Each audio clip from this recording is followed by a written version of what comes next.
paborito ng laruin ay habulan, tagu-taguan, at kung ano bang larong kanilang maisipan.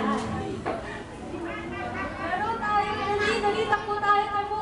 Tara, tara. Dilihan mo. Bilis, tapos pa. Sa tuwing maglalaro, sina Jackie, Potpot at Bokbok, lagi sila nagpupunas na agad ng pawis. Habang si Bokbok naman ay walang tigil sa kalalaro at pagod at pawisan na. Tara, punas tayo ng pawis. Ikaw, Bokbok, di ka ba magpupuna? Mamaya na, ayoko muna. Mamaya na, masarap maglaro eh.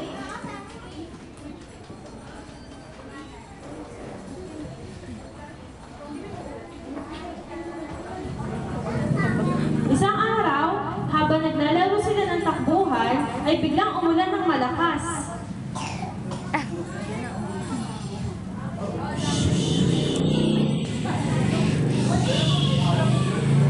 Yan.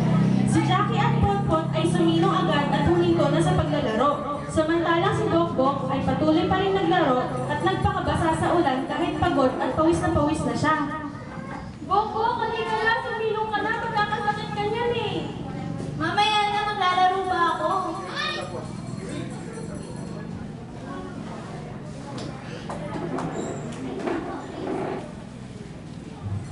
Pagka-uwi ni Bokbok sa kanilang tahanan, ay naabutan niya ang kanyang ina at kapatid.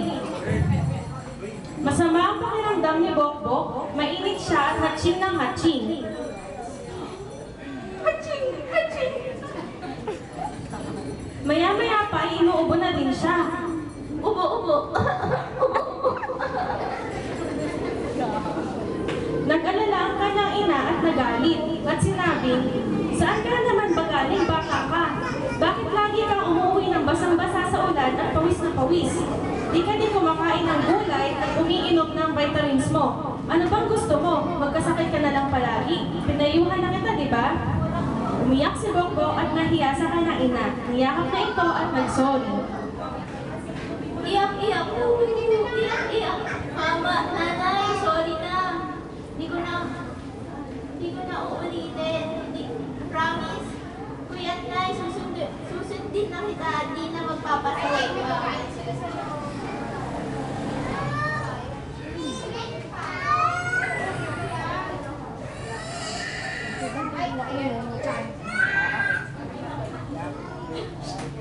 Gumaling na si Bokbok at muli ay nakipaglaro sa kanyang mga kaibigan.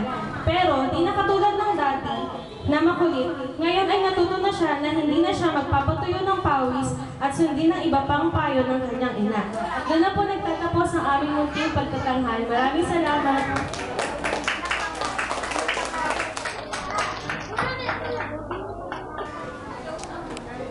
Ayan, magtatanong lang po ako ng konting katanungan. Sinong may natutunan doon sa munting palabas? Mga bata? Asang kamay? O punta dito sa Ubo harap. at sipon. Ano ang iyong natutunan? Ikaw na lang. Ano ang natutunan mo sa aming munting pagtatanghal?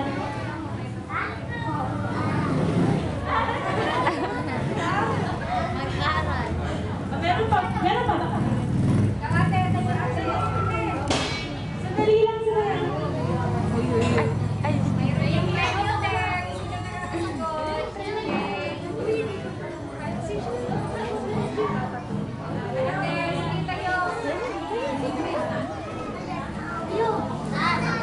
Nakinig ba kayo mga bata?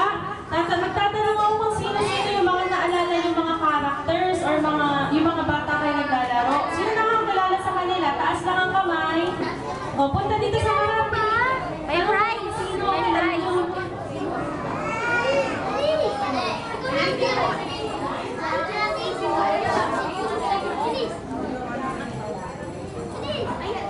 Sino? Pili ka na isang pangalan. Sino yung mga character kanila nakilala mo? Sino?